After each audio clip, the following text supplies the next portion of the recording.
Buhay Lakwatsa.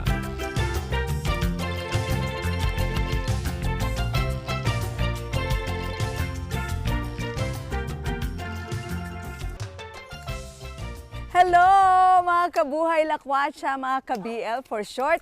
Isang makulay na lakwatsa ang ihahatid ko ngayong araw na ito. Bakit?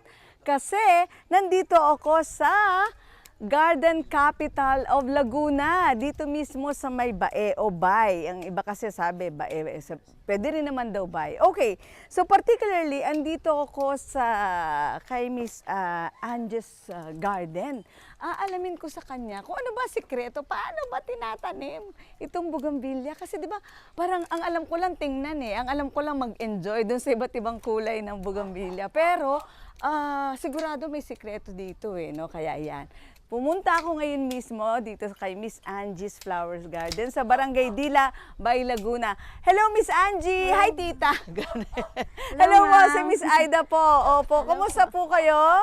Okay naman po, ma'am. Okay. Oo. So, kayo po ay ang may-ari mismo nitong Angie's Flower Garden. Opo, ma'am. Okay. Bakit po sa dinami-dami ng negosyo, pagtatanim ng bulaklak ang naisipan niyo? Una naman, ma'am, di talaga negosyo, napaglibangan lang po. Oh, okay. Paglibangan po, before pandemic po, dahil di tayo nakakalabas na. Nag-mili po ako ng mga bougainvillea. Nakita ko na sobrang ganda niya mamulaklak. Okay. Sobrang ganda niya. Tapos, pero wala po akong idea kung paano. Hanggang sinubukan ko na po na bumili-bili sa mga kapitbahay, sa mga halaman. Pero dahil ang ganda-ganda po ng bulaklak niya, talaga pagka-season niya sobrang ganda. Kaya naengganyo po ako na subukan at na-enjoy po. Oo, ganun talaga po yun. Kapag yun yung talent na binigay sa inyo ni Lord, yun talaga ang pagyayamanin niya sa inyo. Di ba, hindi niyo po, sabi mo nga, hindi mo gagawin negosyo, pero ngayon, kanina, ang sinasabi sa akin, yung lahat ng nadadaanan ko ngayon dito na bougainvillea, pag-aari mo. Di ba? Dito sa lugar natin kinalalagyan, isa lang ito sa mga, okay. So, teka, i-educate mo muna ako bago natin pasyalan yung nagagandahang bulaklak na yan. Ano ito po? Ito po yung mismong tinatanim? Yes, ma'am. Ito po yung mga sanga ng bougainvillea. Okay. Yellow variety po ito, na ordinary. Pero Okay. ito po ay rooted po ang tawag. Ganito po, tapos papaugatan po siya. So, pag naugatan po siya, ito na po ang kalabsan namin, nasa size 6. Yan po ang mga ibinebenta natin, pangarga, kagaya po sa NLEX, yung mga tinatanim po sa gitna. May mga bumibili po dito, tapos po, tinatanim nila sa kanilang kontrata. Pero kapag naman po yung puno na po ng bougainvillea, malalaki na po, yan, dinudugsungan na po namin. Ito po ang ginagrap. Tsaka yung puno pa po, yung puno niya.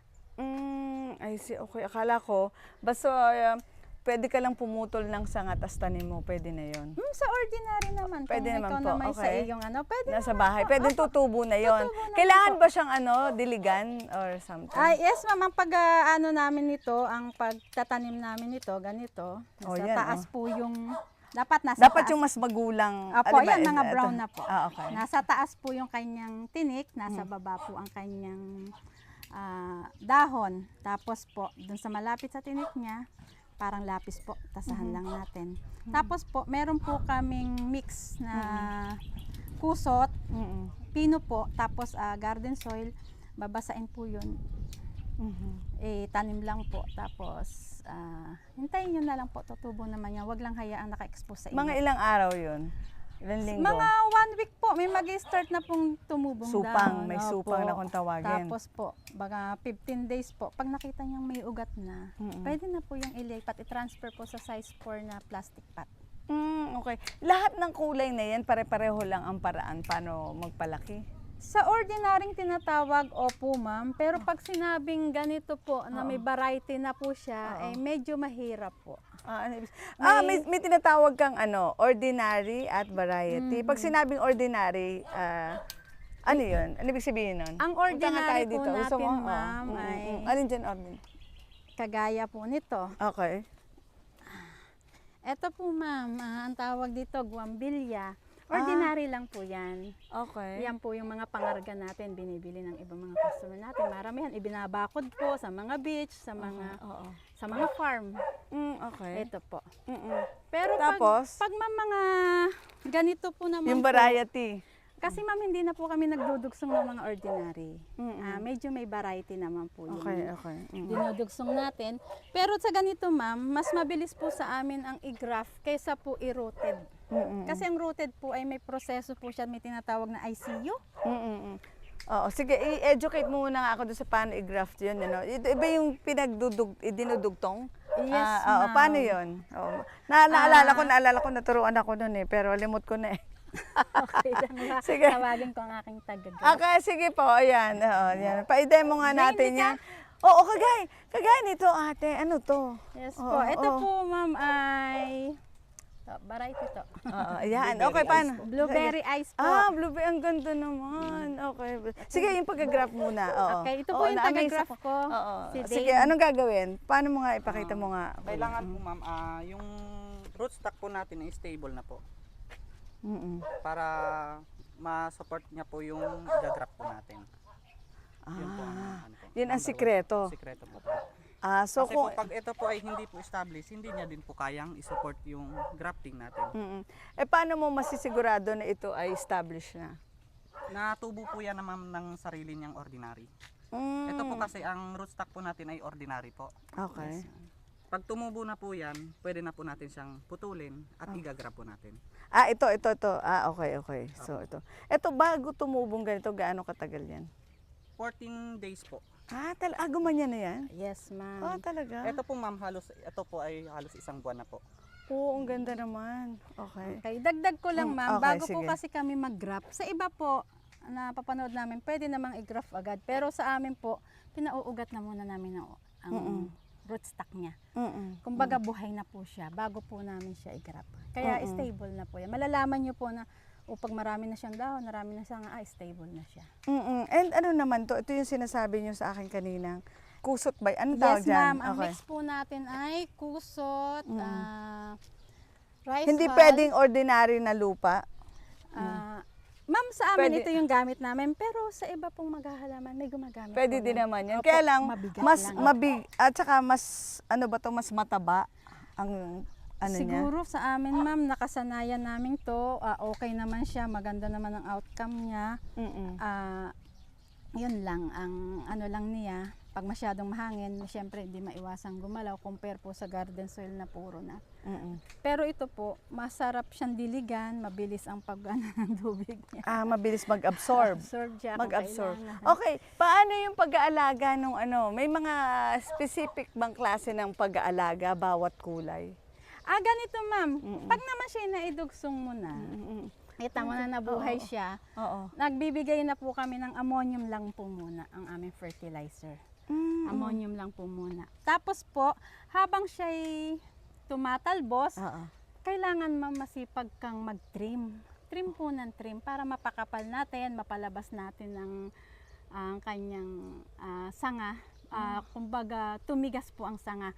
Kasi po, lagi mo siyang tinitrim, mas mabilis po siyang mamulaklak. Pruning. Opo, Tama ba? pruning po. Pruning. Yes Oo, po. parang tinatanggalan mo ng Opo, mga weeds. gaya po niyan. Parang tao din yun di ba? Oo. Hindi po natin kailangan manghinayang kung may makita tayong bulaklak na ganyan. Okay, Yan yan. naman po ay kaya niya yang ibalik. Oo. Yan. So mas magandang tinatanggal nga yung Yes, mga ma'am. ganon. Okay.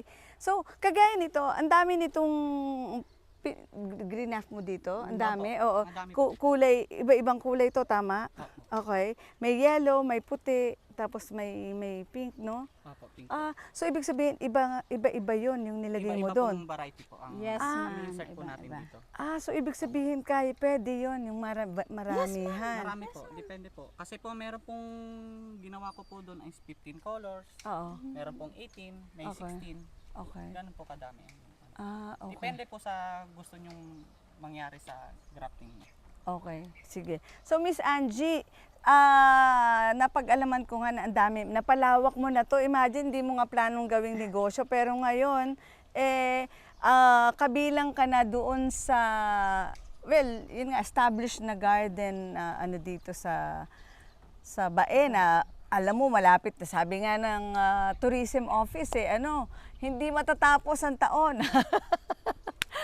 Magiging Garden Capital of the Philippines na, hindi lamang Garden Capital of Laguna ang Bae. So, ano ang sikreto? Bakit? Paano mo nagawa yun? Halika, punta pa tayo dyan sa ibang... Ito ba sa iyo din? Okay. Dito lang po Oo, ma'am, yan, sa yan. may- Oo, anong sikreto? Oo. Unang-una, ma'am, syempre, Mm-mm. si Lord po muna. Siya po ang una sa lahat. Hindi po to amin, kundi ito po ay pahiram ng ating Panginoon. Pangalawa po, andun po yung puso nyo sa paghahalaman. Dahil kahit gabi po, minsan pinupuntahan ko pa po yan, pina-flashlight ko isa-isa, sinisilip ko po yan. Dapat po ay andun po talaga yung pagmamahal niya sa inyong negosyo, andun po talaga sa anumang gagawin mo, dapat andun po yung kagustuhan mo, hindi lamang po yung ginaya mo, may negosyo. Kaya nga po ngayon, pag po, nakakatuwa pag nakakabenta, pero may konting po, dahil, may ikakarga na yung halaman namin, ang ganda-ganda niya. Yung ganun po ba, parang... Na-attach ka na? Apo! Oo, na-attach ka na. Oo. Hindi mo lang siya negosyo talagang Oo, naging oo. na So, siya, ibig sabihin parang talagang naging good steward ka nung ibinigay na Oh, ni Lord praise sa iyo, God. na blessing ni Lord Opo. sa iyo, ano? Nakakatuwa naman. Oy, na-amaze ako doon na talaga inaano mo pa yan kahit kami gabi. po ng mister ko, magbo-walking po kami hanggang 9. May dala po kami flashlight. Silip namin yan, dinidiscover namin. Uy, tubo na to, yung mga dadugsungan niya. Pwede na to tanggalin. Oo. Oo. Totoo ba yun? Parang one time may narinig ako na alikas dito. Ano ba yun? Hindi daw maganda pagka gutom ka na sabay mga kasabihan niyo, wala kay Lord yun. Di ba? Oo. So saan mo pa kami? Ano pang gusto mong ituro sa amin dito? Ano pa itong mga halaman mo dito? Ayan po ang sinasabi kong mga ordinary po. Okay. Yan, dyan. Mga ordinary po yan, mga tinatawag nating pangarga. Kumbaga yan yung mga pambakod, yan yung mga binibili ng mga customer na Pero sa ngayon po, kahit naman kapwa maghahalaman dito sa Bae, pag may project sila, nakaka-amaze talaga ang Lord. Bakit sila bigla na lang dumarating kahit hindi mo naman Unexpected, Opo, di ba? ayan, Parang ganun. gano'n. Oo nga, kaya nga, sa dinami-dami dito ng garden, dito kami dinala sa iyo ni Lord, kagaya di ba? po nito. Oo, kaya nga, di ba, nakaka-amaze si Lord. So ano pa ang dapat taglayin ng isang magga-garden? Oo, ano pa yung dapat niyang maging qualities, Ma'am Angie? Siguro po, ito naman din po ay experience lang po. Habang nagtatanim kami, yun, discover naman po namin na ay ayaw pala ni ganito. Ito palang variety ito ay hindi siya match sa ibang variety, natatalo. Ayun po, kumbaga doon lang din naman po kami natuto. At syempre po, sa paghahalaman, dapat po ay ma-manage natin ng tama, lalo na po yung ating puhunan. Dapat at least kasi ako po, pag ako yung once na nakabenta, kailangan palitan ko kaagad ng mas marami yung naibenta ko. Para po mas makita natin mas marami ang bumabalik siyempre sa kanya. Okay. At speaking of puhunan, nabanggit mo, may lugi ba dyan sa At kunyari, di ba, nadadaanan ng calamities? Yes, Dito pa ma'am. sa negosyong pagka-garden, paano na lulugi? Well, in particular, dito sa mga halaman. Ma'am, sa akin, experience ko lang. Palibasa, nadaanan kami ng bagyo. Pero dahil dito po sa lugar namin na ito, ang naranasan po namin is hindi naman bumaha. Okay. So, siya po ay natumba, may naputol, Oo. may mga tumamlay. Pero months lang naman po, Okay. kaya nang Okay. i-recover. Okay. Ang pasalamat namin sa Lord, dumaaman po yung bagyo, ay naiwang buhay ang halaman. Bagamat hindi talaga maibebenta kasi naputol, natanggal ang nag-stress lahat sila. Pero after lang po naman ng buwan, kaya pong i-recover. Oo, parang itatanggalin mo lang yung mga Opo. naputol na mga sanga, yung mga ipupruning mo lang Ipupruning ulit. lang po, Okay, opo. okay. I see. So, ano lang ang pwedeng ikalugi ng isang nagga-garden na negosyo? Ang pwedeng ikalugi, ma'am, is kapag po siya talaga, gaya po ng size 6 natin. Yan po, yan. Pag po yan ay tinatawag na natuba, nasobrahan na po sa Tubig. tubig, Oo. namamatay na po ang ugat. Dala na po lahat. So ibig sabihin, kung mamamanage talaga ng maayos, hindi ka rin naman pala mamamanage malulog. So para din siya palang kahit anong negosyo, ano Ma'am Angie? ma'am. Oo, Totoo basta na naman mamanage mo ng ayos. Talagang darating po pati yung minsan wala tayong sales, pero dahil kailangan mo po na may, parang tao po, kailangan mo siyang pakainin, alagaan, may mga tao kang taga-alaga. So, yun lang po, pag wala tayong sales, may time na mahina po talaga, or tag-ulan, walang kargahan, pero patuloy yung may tao kang binabayaran, iyon po, medyo talaga makakaramdam ka ng parang nagsishort ka sa budget, pero ma'am, bawiin na lang. Babawi. May panahon naman ng pagbawi. Mababawi naman yun. Oo. So ngayon, itong balita ko, ikaw ay nagsusupply na rin sa iba pang lugar, hindi lamang, kumbaga, may mga pinupuntahan ka na ng iba pang mga lugar para dito kumuha sa iyo ng bugambilya. Ma'am, meron na po. Yun nga po yung sinasabi ko na bigla na lamang may mga pupunta dito, may mga magkakarga. Pero ang iba pong kinakarga namin, like po ito ma'am, ito pong kahabaang ito. Kung nakikita nyo, ang kakarga po niyan ay kapwa maghahalaman din namin sa Bae na may project po kung saang lugar. Okay. Ayun po. Okay. Tapos po, yun nga, mas malimit po mga taga-Talisay ang customer namin. May Bulacan na rin po kaming customer. Pero kasi hindi nga po ako mahilig sa post. Pero dahil may isang mabait po na palagi siyang nagre-reels, palagi niya kami pinapasyalang maghahalaman dito, pinopost niya. Kaya isa rin po yun sa dahilan kaya nakilala din ko. Yun yung ginamit ni Lord para makilala ka. Si Ma'am Ini po ng South Victoria. Oo. Mabait po yun eh. Oo, Siya yung yun yung Angie, pupunta ako dyan. Channel ng Lord Opo, para opo. ikaw ay i-bless, no?